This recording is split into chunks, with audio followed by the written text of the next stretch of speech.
Whilst I was editing the following film yesterday, I got the news that my father had been admitted to hospital with coronavirus.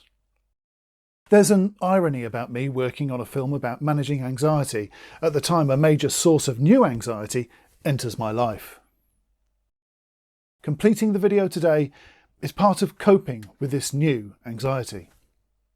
Later, I'll talk about how and why doing something creative like this helps me to keep it under control. I hope that any of you who are coping with similar levels of stress right now can gain something to help you get through it too.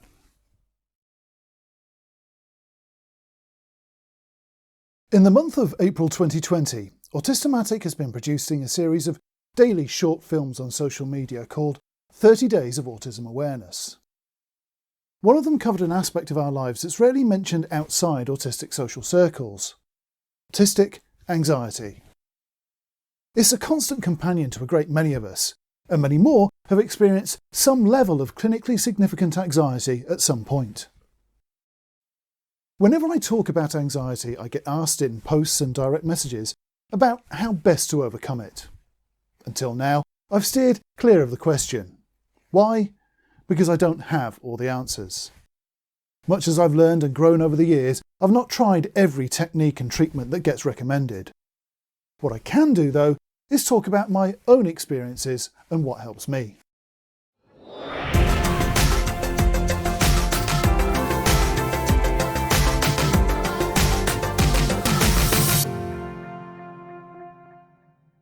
The first thing I want to say is that I've never found anything that overcomes anxiety. I followed all sorts of advice, taken various medications, and attended different forms of counselling and therapy over the years. Nothing has eliminated anxiety from my life. However, I doubt that eliminating anxiety altogether would actually be a good thing. Anxiety in small doses actually has a positive effect on how we lead our lives. It helps to keep us on our toes, so to avoid risky situations and bad decisions. It helps to motivate us to improve our lives. Rather than wipe out anxiety, I've gradually formulated a number of tactics that work for me that allow me to manage my anxiety. I can keep it at a level that helps me to be suitably cautious without becoming so pronounced that it gets in the way of leading my life.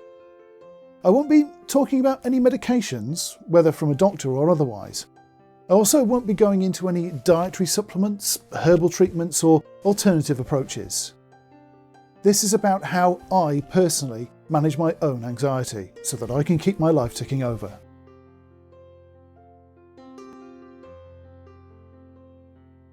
I visited a number of counsellors and therapists and sat through session after session in an attempt to control my anxiety.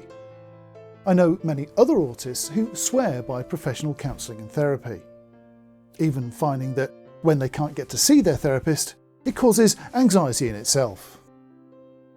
Personally, I've never found them to be particularly helpful to me. I think the main reason that's been is because autistic therapists are extremely scarce, and clinical understanding of autistic thought processes in neurotypical practitioners is similarly sparse. In short, in order to help an autistic mind, you need to understand the autistic mind. Like many of us, I've spent many a sleepless night or wasted a day in reflection on past encounters. I've spent so much time weighing up the pros and cons of my past life, actions I could have taken or avoided, people I should or should not have trusted, that there's little left for a traditional therapist or counsellor to dig into. The proven approach of helping the patient to search through their thoughts about past events and actions in order to question their motivations and perspective is redundant for someone who's been doing it all their lives anyway. What does help, though, is talking to other autistic people.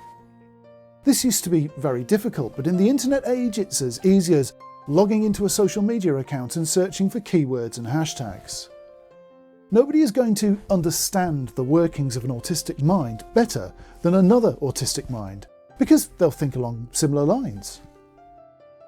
In the past few years, I've built up a network of people who help me make sense of my world, whether it be by exchanging short public posts or more intimately by email and messaging apps.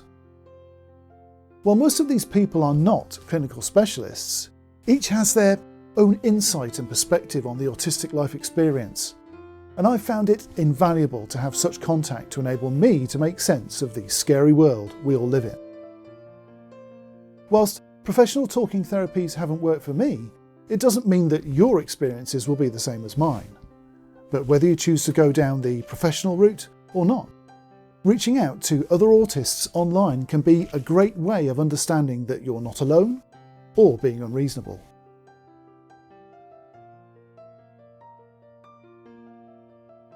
When my anxiety peaks, I turn to familiar things to bring myself down. We've all heard of comfort foods. They're a well-known concept.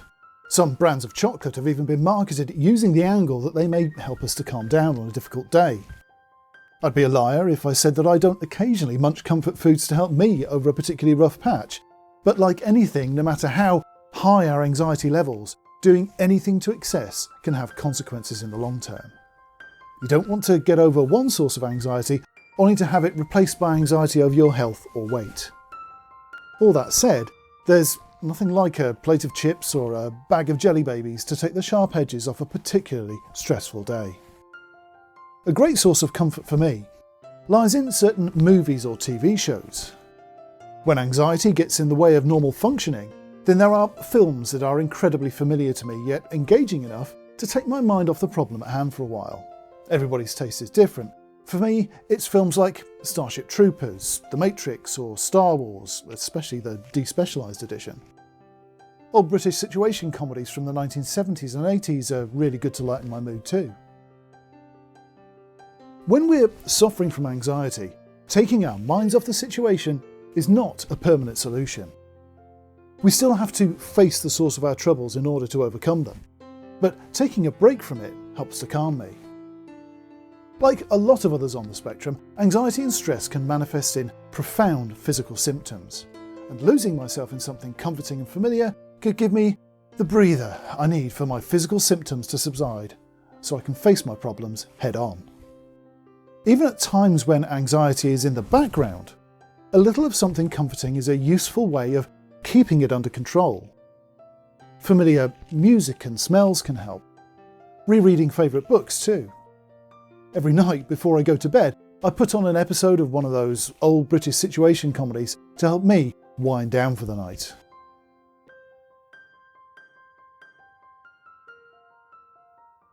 At the beginning of 2018, I found myself thrust into a situation which was beyond my control and threatened my entire future. I was completely at the mercy of others over whom I had little to no influence.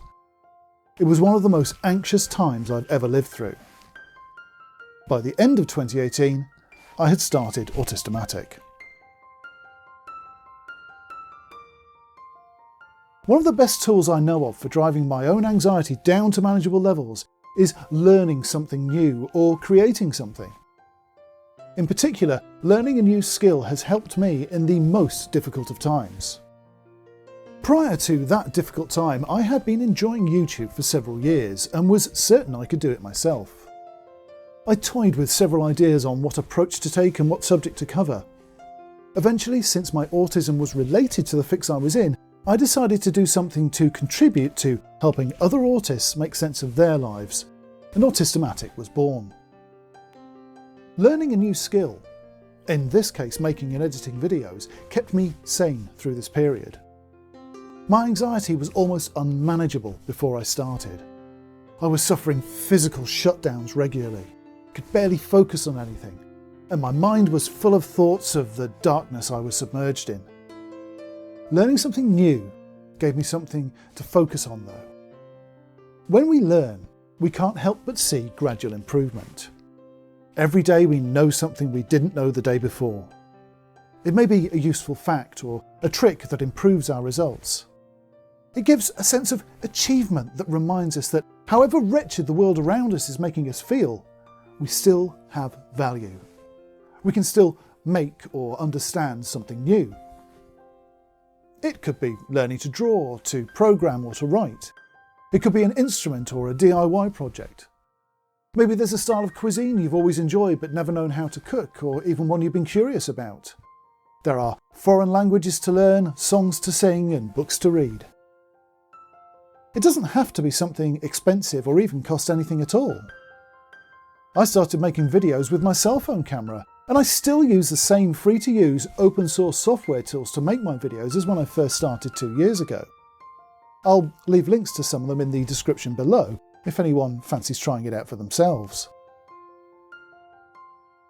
There is a satisfaction to making something, whether you put it out for others to see or just enjoy it in your own private space. One of the worst aspects of anxiety is the feeling of low self-worth. Learning or making something goes a long way to restoring your faith in your ability and value. There is no single solution to conquering anxiety that works for everyone. The 3 things I've talked about are the most important tools I use to keep mine under control. Although the specifics will vary from person to person, they sum up the 3 main priorities for keeping anxiety and stress at bay. We need a sense of connection to others, to know that we're not the only ones facing difficulties. We must remind ourselves that as difficult as things are now, there have been brighter times and still things you enjoy. We have to prove to ourselves that we are worth more than we may feel at the time. We have the capacity to learn and improve ourselves, so we have the ability to ride out our problems and emerge the other side stronger. I wish I could offer a surefire solution to anxiety that will work for everyone. All I can offer is an example of how it can be done without needing to turn to the medical profession. That said, there are times when things get so hard that a visit to the doctor is the best option, and I would urge anyone who is stretched to their limit to do so rather than suffer alone and in silence. As in everything, our physical health and our mental health are closely linked. So try to eat as healthily as you can, keep well rested, and take regular exercise if that's possible for you. At the very least, if our physical health is okay, it's one less thing to worry about.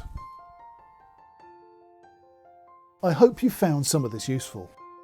If you've any tips or observations of your own, please share them in the comments below, or contact us via the website autistamatic.com.